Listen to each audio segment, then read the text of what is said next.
Et maintenant, bien sûr, ça fait 6 ans déjà. Je n'ai jamais encore raconté cette histoire. Les camarades qui m'ont revu ont été bien contents de me revoir vivant. J'étais triste, mais je leur disais « c'est la fatigue ». Maintenant, je me suis un peu consolée.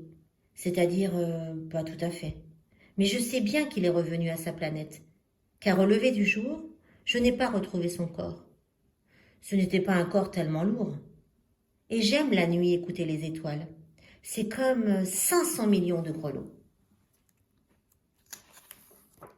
Mais voilà, mais voilà qu'il se passe quelque chose d'extraordinaire. La muselière que j'ai dessinée pour le petit prince, j'ai oublié d'y ajouter la courroie de cuir. Il n'aura jamais pu l'attacher au mouton. Alors je me demande, mais que s'est-il passé sur sa planète? Peut-être bien que le mouton a mangé la fleur.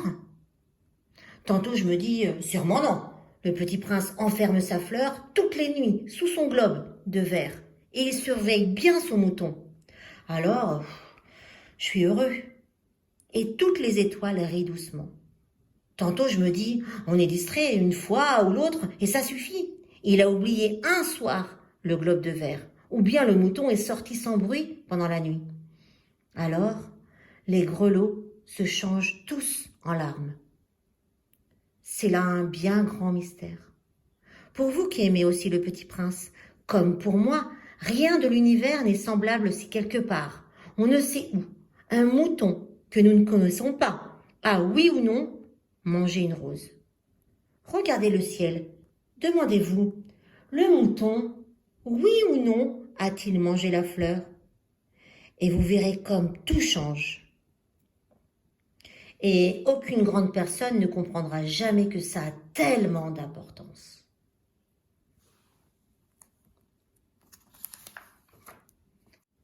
Ça, c'est, pour moi, le plus beau et le plus triste paysage du monde. C'est le même paysage que celui de la page précédente, mais je l'ai dessiné une fois encore, pour bien vous le montrer. C'est ici que le petit prince a apparu sur terre, puis disparu. Regardez attentivement ce paysage, afin d'être sûr de le reconnaître, si vous voyagez un jour en Afrique, dans le désert. Et s'il vous arrive de passer par là, je vous en supplie, ne vous pressez pas. Attendez un peu juste sous l'étoile. Si alors un enfant vient à vous, s'il rit, s'il a des cheveux d'or, s'il ne répond pas quand on l'interroge, vous devinerez bien qui il est. Alors soyez gentil, ne me laissez pas tellement triste. Écrivez-moi vite qu'il est revenu.